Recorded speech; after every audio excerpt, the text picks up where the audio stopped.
Everyone, welcome to the class. ये है हमारा second series for 9th grader, जिसमें हम बात करने वाले हैं 5 मोस्ट इम्पॉर्टेंट 5 मार्कर्स की। हमने सिविक्स का फर्स्ट चैप्टर कर लिया है और ये है सिविक्स का second chapter which is constitutional design.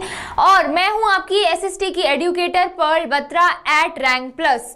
तो अब हम करने वाले हैं एसएसटी की सीरीज से, सिविक्स से स्टार्ट करा है हमने, first chapter done, second chapter पे आ गए हैं। मैं एक डिस्क्लेमर आपको ये देना चाहती हूँ कि भले ही ये 5 मोस्ट इंपॉर्टेंट 5 मार्कर हैं, पर अगर आप ये सीरीज देखते हो तो इसके थ्रू आपको चैप्टर के इंपॉर्टेंट पॉइंट्स भी पता लग जाएंगे, जो आप शॉर्ट क्वेश्चन में भी लिख सकते हो, लॉन्ग क्वेश्चन में भी लिख सकते हो। 1 2 3 4 5 जितने भी मार्क्स का क्वेश्चन आ रहे हैं, आप उसमें ये नॉलेज इनपुट कर सकते हो। मेरी बातों को प्लीज ध्यान से सुनना, बिकॉज क्लास के दौरान मैं अक्सर कुछ ऐसे एग्जाम्पल्स देती हूँ जो आप अगर अपने एग्जाम में लिख कर आओगे तो आपको बहुत हेल्प मिलेगी। सिविक्स एक ऐसा सब्जेक्ट है जिसमें आप नए टाइप के एग्जाम्पल्स बहुत लिख सकते हो, इसीलिए मैं सबसे पहले सिविक्स वाला सेशन स्टार्ट कर रही हूँ। यहाँ पे हम सेकेंड चैप्टर पे हैं एंड सेकेंड चैप्टर है constitutional design. So I hope you are ready, और मुझे कॉमेंट सेक्शन में सब जरूर बताएंगे मेरे 9th ग्रेडर्स की तैयारी कैसी चल रही है एग्जाम की। ओके, तो coming on to the first question, बहुत ही इजी है ये चैप्टर, भी ज्यादा डिफिकल्ट नहीं है। कुछ भी नहीं समझ में आता है आप कमेंट्स में पूछ सकते हैं and I will bring a video on that. थोड़ा हम लोग सिलेबस स्टार्ट करने पे अब लगे हैं बिकॉज आई जॉइंड लेट, इसीलिए अभी काफ़ी सेशंस नहीं आए हैं, बट आई एम प्लानिंग कि सब आने ही वाला है। हम एमसीक्यू प्रैक्टिस कर रहे हैं, एजर्शन रीजन प्रैक्टिस कर रहे हैं, और 5 मोस्ट इंपॉर्टेंट 5 मार्कर्स भी ऑलमोस्ट हर दूसरे दिन आए हैं। तो आप प्लीज़ इसको चेकआउट करो और चलो सेशन स्टार्ट करते हैं, विच इज़ फर्स्ट क्वेश्चन। सबसे पहले चैप्टर के पहले पेज से ही फर्स्ट क्वेश्चन बना है जो 5 मार्कर में बन सकता है, which is What was apartheid? Apartheid क्या था and how did it affect the lives of South African people? So apartheid regime के बारे में शायद ही कोई होगा जिसको नहीं पता होगा। It was a regime in South Africa where black people were not given equal rights. They were not treated well. Apartheid regime के चक्कर में पूरा साउथ अफ्रीका का कॉन्स्टिट्यूशन वापस रीड्रॉ हुआ। महात्मा गांधी जी भी इंडिया से जब साउथ अफ्रीका गए थे, he also faced this discrimination. तो अब मैं आपको बताने वाली हूँ कि आप ये आंसर लिखकर कैसे आओगे अपने एग्जाम में। यहाँ पे मैंने इंपॉर्टेंट पॉइंटर्स लिखे हैं जो कि मैं एक्सप्लेन भी करूंगी, लेकिन अगर आपको लगता है कि इसमें आपको कोई नई नॉलेज मिल रही है, कोई नया वर्ड मिल रहा है, तो डेफिनेटली नोट्स बनाने की नीड नहीं है। अपनी एनसीईआरटी में सिर्फ ये वर्ड्स कुछ आपको लगे कुछ नया है तो आप प्लीज लिखना, but let me explain you आपको एग्जाम में ये क्वेश्चन कैसे लिख कर आना है। ओके, तो सबसे पहले अपार्थाइड सिस्टम था रेशियल डिस्क्रिमिनेशन का। यस, कहाँ था? साउथ अफ्रीका में था। कौन इसको लग रहा था, कौन अपार्थाइड रच रहा था? It was white Europeans. Yes, Europeans, white Europeans were so discriminatory towards the blacks in south Africa. इसकी वजह से पीपल जो है उनके बीच में डिवाइडेशन आ गया था between whites, blacks, coloured and Indians. Yes, because Indian skin tone, white skin tone, black skin tone, they were all divided. People were divided on the basis of their colour of their skin. Okay, blacks who made up 3/4 of the population were the most oppressed. Yes, they were the most oppressed people in South Africa, and this was the whole apartheid regime because they were not given equal treatment only because of their skin color. Okay, so this was the apartheid regime, and इसकी वजह से उन्हें voting rights भी deny होते थे। अब आप सोचो कितना ऑपरेस सिस्टम होगा उस कंट्री का। आजकल हर बेसिस पे डिस्क्रिमिनेशन होता है, एंड उस कंट्री में only on basis of this whites and blacks there was discrimination, and लोगों को वोटिंग राइट्स नहीं मिल रहे थे। So every country has their own problems. South Africa में ये प्रॉब्लम थी, इसकी वजह से उनको बोला जाता था कि तुम लोग वाइट एरियाज में नहीं रहोगे, और अगर तुम्हें वाइट एरियाज में काम करना है तो परमिशन लेनी पड़ेगी। वाओ, सिली। ओके, पब्लिक फैसिलिटीज थी जैसे कि बसेस, ट्रेन, स्कूल्स या कुछ भी हेल्थ केयर एक्सेस, वो सिर्फ वाइट लोगों के लिए था, एंड ब्लैक्स को बहुत ज़्यादा इन्फीरियर फील कराया जाता था regarding this amenities. Okay, ensuring non whites had inferior amenities. Blacks को अलाउड नहीं था कि अगर इनजस्टिस होता है, इफ समवन ब्लैक पीपल के ऊपर अगर कोई इनजस्टिस होता है, तो उसको जस्टिस नहीं मिलता था। Blacks were denied justice. Blacks were not allowed to form association or protest against these injustices. Yes, they were denied injustice. अगर injustice होता था तो they can't form a group. Coming on to the last point, which is कि इतने oppressive conditions के बाद भी, ठीक है, despite these oppressive conditions, non-whites यानी कि blacks under the leadership of the African National Congress and with the support of some sensitive whites organized protest and strike, eventually leading to the dismantling यानी कि overthrowing of the apartheid and the establishment of a democratic South Africa. Yes, with the help of African National Congress and with some sensitive whites जो कि बहुत ज़्यादा sensitive थे towards the problem of black, उसकी वजह से देवर oppressive conditions थी, उसकी वजह से उन्होंने एक प्रोटेस्ट रचा एंड उसके बाद डिसमेंटल हुआ apartheid regime. Okay, comment section में मुझे सब बताएंगे when apartheid regime was dismantled. ये हमने हमारे एजर्शन रीजन वाले सेशन में भी करा है, मैंने उसमें ईयर चेंज कर दिया था एंड बहुत बच्चों ने गलत आंसर दिया था। तो मैं आपको बता दूं, CBSE has this habit of tricking you, your school teachers, CBSE in class 10 everyone will trick you in years. तो अपार्थीड कब अबॉलिश हुआ था, कब डिसमेंटल हुआ था, उसका एग्जैक्ट ईयर आपको याद करना है। मुझे कमेंट सेक्शन में सब जरूर बताएंगे कि कौन सा ईयर था and I read your comments, so do let me know. Coming on to the second question, बड़ा इजी क्वेश्चन है ये तो। Why do countries need a constitution? Countries को कॉन्स्टिट्यूशन क्यों चाहिए है? Explain using South Africa as an example. सबसे पहले कंट्री को कॉन्स्टिट्यूशन इसलिए चाहिए होता है ताकि उनके पास एक लेआउट हो, अगर लेमैन लैंग्वेज में मैं इसको समझाऊं, एक लेआउट हो कि कैसे democratic governance will work, how the citizen will work, हमारे राइट्स हमें कैसे मिलेंगे, how the government will make laws.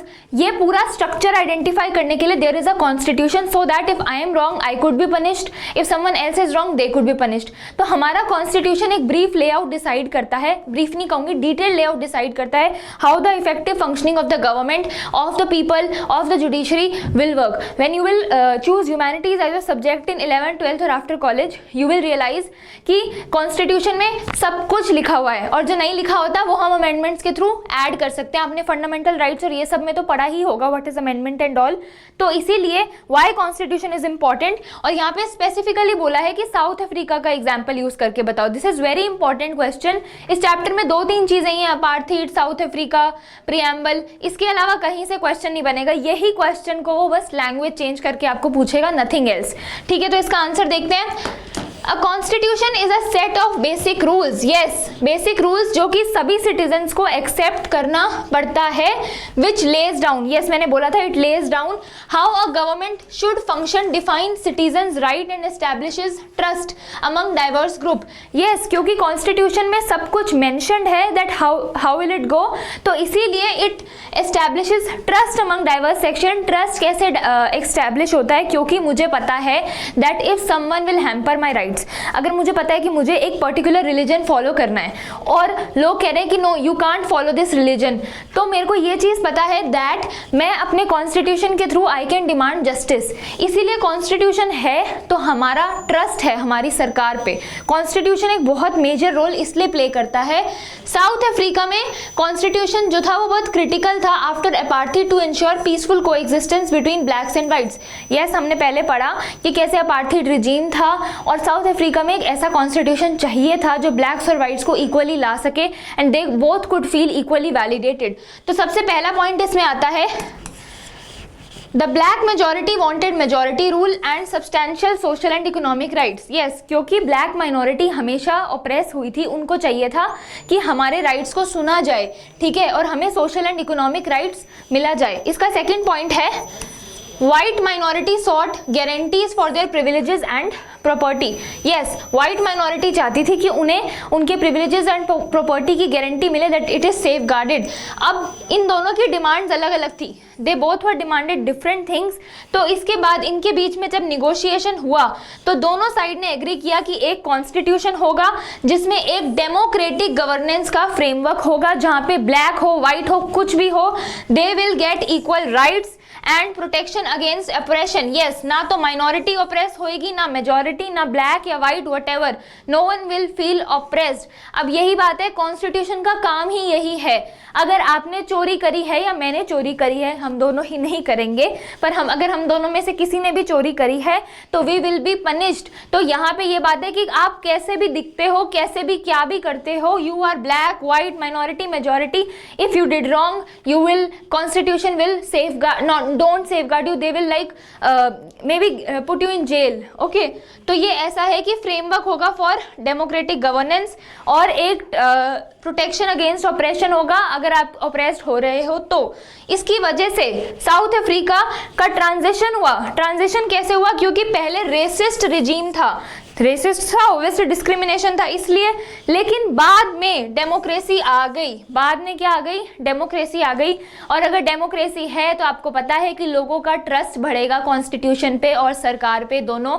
And जिस देश में डेमोक्रेसी है, मैं बहुत बार बताती हूँ 10th की क्लास में भी 9th की क्लास में भी, जिस देश में डेमोक्रेसी है वहाँ के लोग फ्री हैं, they are most of the time they are happy. Okay, क्योंकि वो कुछ भी बोल सकते हैं, कर सकते हैं, लड़ सकते हैं, ठीक है, इसीलिए। तो ये था दूसरा क्वेश्चन, बहुत जल्दी, बहुत अच्छा चैप्टर है, बहुत इजीली हो जाएगा। नाउ थर्ड क्वेश्चन इज कि Indian constitution influenced by historical experiences and global models.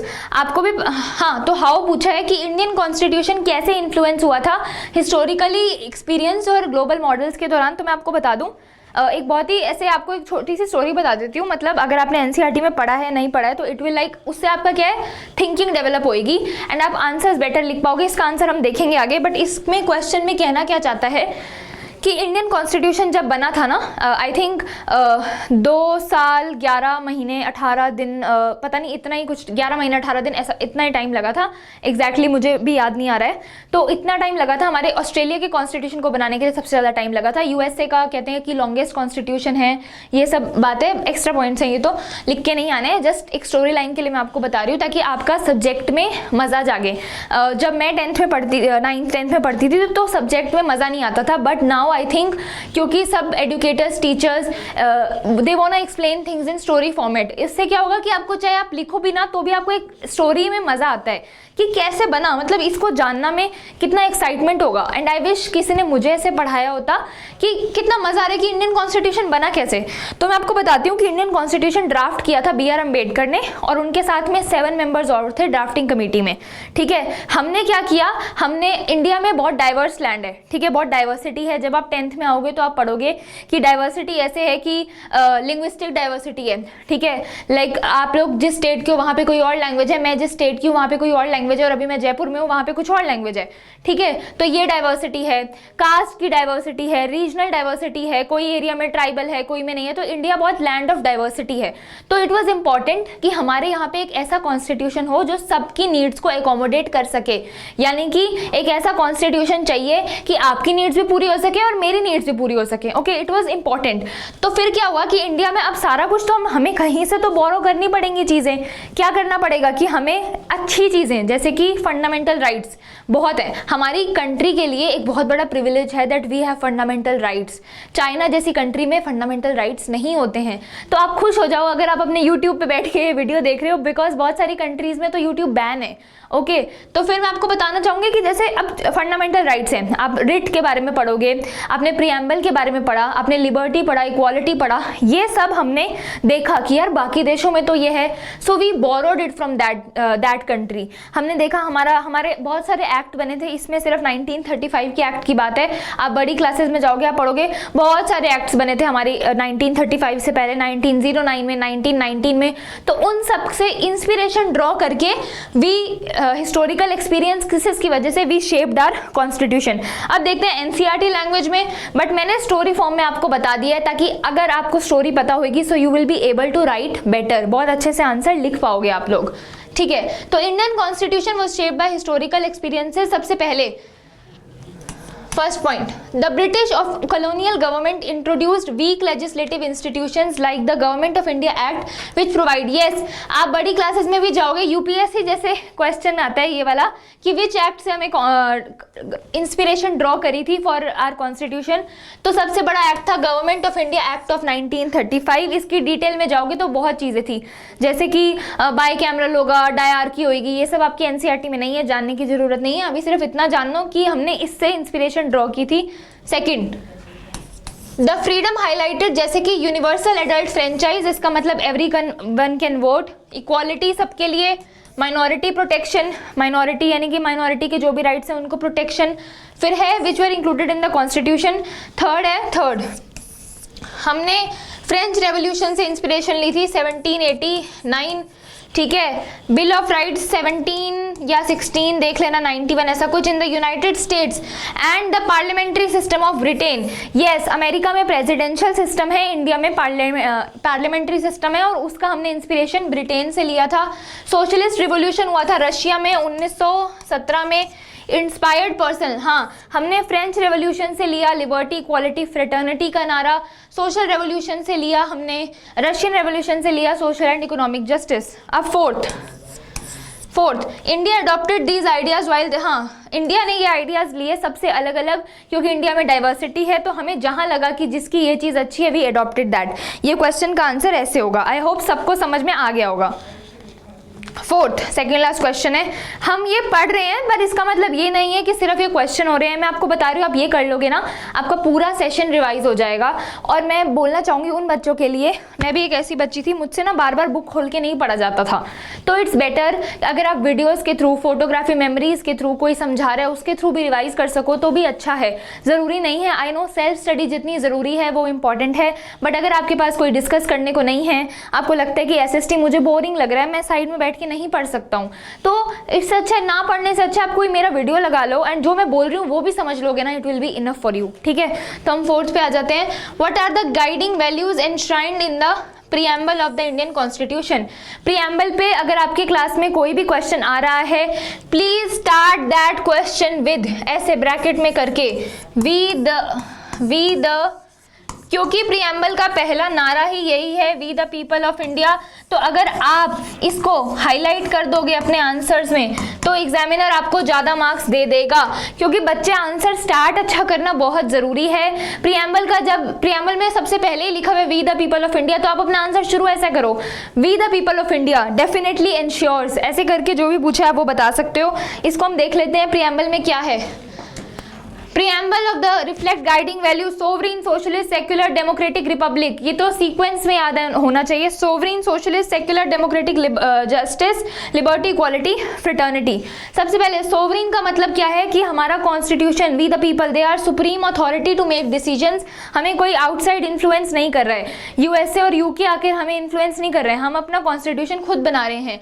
Socialist का मतलब ये है कि हम जो है डिस्ट्रीब्यूट कर रहे हैं इक्विटेबली रिसोर्सेज को, यस आपको, और हम कोशिश करते हैं कि हम सब इक्वल रह पाएं, सोशो इकोनॉमिक डिस्ट्रीब्यूशन हो पाए और किसी के पास डिस्क्रिमिनेशन ना हो। सेक्युलर मतलब सेक्युलरिटी बहुत ज़्यादा जरूरी है, इसका मतलब ये है कि हम कोई भी रिलीजन फॉलो कर पाएं, इंडिया में हम देखते हैं कि देयर आर डाइवर्स रिलीजन्स, अगर मोटा मोटा बात करें तो हिंदू, मुस्लिम, सिख, क्रिश्चियंस, बुद्धिस्ट, जैन्स, तो हर रिलीजन को इक्वल रिस्पेक्ट मिले, ऐसा नहीं है कि सिर्फ एक रिलीजन डोमिनेट करे, इसलिए it is important to have a secular state. Democratic का मतलब ये है कि गवर्नमेंट इलेक्ट हो रही है, यानी कि यहाँ पे राजा का रूल नहीं है, लॉज हैं एंड गवर्नमेंट इज इलेक्टेड।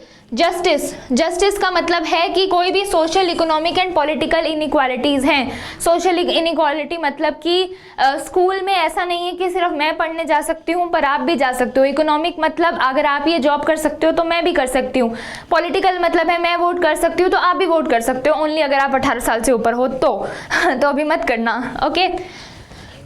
फिर है लिबर्टी का मतलब है हमारे पास freedom of thought, expression, belief, सब कुछ है। मैं जो बोलना चाहूँ बोल सकती हूँ, जो एक्सप्रेस करना चाहूँ कर सकती हूँ, जो मानना चाहूँ मान सकती हूँ। इक्वालिटी का मतलब अभी बताया, सब इक्वल बिफोर द लॉ हैं, आप और मैं और हमारे पेरेंट्स, हम सब इक्वल हैं। Every country is equal, whole India is equal before the law. उसके बाद है फ्रेटर्निटी। फ्रेटर्निटी का मतलब होता है ब्रदरहुड। हम ये कंट्री में ब्रदरहुड, भाईचारा, भाईचारा ऑन टॉप, हम ऐसे रहेंगे, भाईचारा ऑन टॉप से बहुत बच्चों को एलविश यादव याद आ गए होंगे, आई नो, ठीक है। तो फिर फिफ्थ क्वेश्चन, लास्ट क्वेश्चन आने वाला है, वो है What challenges did the makers of the Indian Constitution faces during its drafting? मैंने आपको बताया कि कॉन्स्टिट्यूशन ड्राफ्ट किसने किया था, B.R. अम्बेडकर। B.R. अम्बेडकर जी ने हमारा कॉन्स्टिट्यूशन ड्राफ्ट किया था। इसमें +7 मेंबर्स और थे, ठीक है, +7 मेंबर्स। आपको सिर्फ इतना लिखना है जितना आपकी एनसीईआरटी में है, ये सिर्फ मैं स्टोरी लाइन के लिए आपको बता रही हूँ। उनके पास क्या चैलेंजेस थे? सबसे बड़ा चैलेंज जो इंडियन कॉन्स्टिट्यूशन के पास ये था, डाइवर्सिटी। डाइवर्सिटी सबसे बड़ा चैलेंज है। जहाँ पे भिन्न भिन्न प्रकार के लोग होते हैं वहाँ पे कॉन्स्टिट्यूशन ऐसा बनाना होता है जो सबकी नीड्स को एकोमोडेट कर सके। ऐसा क्या बोल दिया मैंने, ऐसा बनाना होता है, ओके। फिर क्या है, अब देखते हैं, इसमें हम चैलेंजेस पढ़ते हैं। सबसे पहला पार्टीशन एंड इट्स आफ्टरमाथ, फिर इंटीग्रेशन ऑफ प्रिंसली स्टेट्स, फिर डाइवर्स पॉपुलेशन, हिस्टोरिकल कॉन्टेक्स्ट, और हाँ ठीक है, ये हमने 4 पॉइंट्स मैंने आपको बता दिए। फर्स्ट पॉइंट है partition and it's aftermath. Country जो है वो पार्टीशन के बाद डिवाइड हो गई थी on basis of religion. Yes, Hindus Muslim predominantly की बात हो रही है, बाकी सब रिलीजन्स आर इक्वल, बट मैं हिंदू मुस्लिम की बात कर रही हूँ यहाँ पे, on the basis of religion, जिसकी वजह से बहुत वायलेंस था और इनसिक्योरिटी थी। पार्टीशन की वजह से बहुत प्रॉब्लम हुई थी, क्योंकि इंडिया पाकिस्तान में डिवाइड हुआ था, तो आधे लोग यहाँ आधे लोग वहाँ, ऑन बेसिस ऑफ रिलीजन। इसकी वजह से एक ऐसा कॉन्स्टिट्यूशन बनाना जरूरी था जो सबकी नीड्स को एकोमोडेट कर सके। सेकंड है princely states. Yes, Junagadh, Hyderabad, ये सब प्रिंसली स्टेट्स थी। इन्होंने बोला कि भाई हम तो अलग रहेंगे, हम इंडिया के साथ नहीं रहेंगे, हमें एक अपना अलग कॉन्स्टिट्यूशन चाहिए, तो हमें उन प्रिंसली स्टेट्स को इंडिया में इंटीग्रेट करना था। हैदराबाद एक प्रिंसली स्टेट थी, जूनागढ़ भी एक प्रिंसली स्टेट्स थी, ठीक है। तो इनको परसुएड करा गया कि प्लीज भैया प्लीज, आप या तो इंडिया आ जाओ या पाकिस्तान आ जाओ, अपना अलग देश मत बनाओ। फिर थर्ड, डाइवर्स पॉपुलेशन। ये मैं 10 बार बता चुकी हूँ, इंडिया में वास्ट कल्चर है, लिंग्विस्टिक एंड रिलीजियस डाइवर्सिटी है, requiring the constitution to reflect and accommodate all these difference. Yes, linguistic, cultural, religious, इतने सारे डाइवर्सिटी है कि इट इज इंपॉर्टेंट कि डाइवर्स पॉपुलेशन खुश रह सके। फिर है हिस्टोरिकल कॉन्टेक्स्ट। हमने अभी हिस्टोरिकल कॉन्टेक्स्ट में government of India act of 1935 भी पढ़ा है। The place where transitioning from subjects under colonial rule to free citizens of an independent country. Yes, हम ऑप्रेस थे, हमारे ऊपर ब्रिटिशर्स ने, अंग्रेजों ने इतना राज करा था, तो हमें फ्री होना था। इसकी वजह से ये 2 डेट्स याद रखना, was adopted on, ये 2 डेट्स, इन 2 डेट्स में बच्चों मुझे हमेशा कंफ्यूजन होता है, आपको कभी होए तो इसको प्लीज याद करना, मैं इसको समझाना चाहती हूँ आपको। ये 2 डेट्स मतलब मैंने मोस्टली एग्जाम दिए हैं, और आज तक मैं बोल रही हूँ, इतना पढ़ने के बाद भी एक बार के लिए जब ऐसे क्वेश्चन आता है डेट वाला, ये वाला, तो मैं सोचती हूँ यार ये 1949 होगा या 1950 होगा। तो जरूरी नहीं है कि आपके टीचर्स भी परफेक्ट हो, हमें भी बहुत चीज़ों में कंफ्यूजन होता है, बट इतना पढ़ के रिवाइज करके आप और मैं दोनों मास्टर कर लेंगे, और मैंने अब थोड़ा थोड़ा कर लिया है, और मुझे भी सेम आपकी तरह चीज़ें बहुत मुश्किल से याद होती हैं। तो अगर आप में से किसी को लग रहा है कि एसएसटी याद नहीं हो रही है, तो बेटा वो बहुत ही नॉर्मल प्रॉब्लम है, वो मुझे भी होती है। मैं आज यहाँ पढ़ा रही हूँ, बट अगर मैं भी कोई चीज़ पहली दूसरी बार पढ़ूंगी तो याद नहीं रहती है। तो मैं आपको बताना चाहूँगी कि self study is the key. Self study नहीं हो रही तो वीडियोस देख के पढ़ो, वीडियोस भी नहीं देखना, अपने फ्रेंड्स के साथ डिस्कस करो। जब डिस्कस करोगे, सुनोगे, देखोगे, चीजें याद हो जाएंगी। ओके, तो ये बहुत मैं आपको बोल रही हूँ, एसएसटी नहीं याद होती है, कोई बात नहीं, इट्स सो नॉर्मल। 3-4 बार करो, मेरी गारंटी है हो जाएगी। ये लास्ट पॉइंट पे आते हैं। The constitution was adopted on November, constitution adopt हुआ था 1949 में। जब कॉन्स्टिट्यूशन अडॉप्ट हुआ था 1949 में, तो जो बड़ी चीजें थी जैसे कि इलेक्शन, सिटीजनशिप, वो तो तभी अडॉप्ट कर ली गई थी, लेकिन जो बाकी चीजें थी वो इफेक्ट में आई थी जनवरी 26, 1950, जिसको हम रिपब्लिक डे के अकॉर्डिंग भी मनाते हैं। तो ये था आपका सेशन क्लास 9th का चैप्टर 2। आई होप आपको समझ में आया हो। मैं फिर बोल रही हूँ, ये 5 मार्कर्स इंपॉर्टेंट हैं, बट मैंने इसमें 5 मार्कर के थ्रू आपको पूरा चैप्टर कंप्लीट करा दिया है। योर चैप्टर इज एकदम कंप्लीटेड। अगर अब आप थोड़ा बहुत भी एक बार अपनी बुक से स्किम कर लोगे ना, तो भी आपको चीज़ें याद हो जाएंगी। तो सेशन एंड करते हैं यहाँ पे। मुझे कमेंट्स में सब बताना कि आपको कैसा लगा ये सेशन। कोई भी डाउट है तो बताना, मैं कोशिश करूंगी या तो मैं उस पर एक शॉर्ट्स बना दूं या मैं वापस एक बड़ा पूरा सेशन ले आऊं। प्लीज लेट मी नो, मैं आपको गारंटी दे रही हूँ जो आप कहोगे उस पर ही सेशन आएगा, आई एश्योर यू। ठीक है, तो थैंक यू एवरीवन, बाय।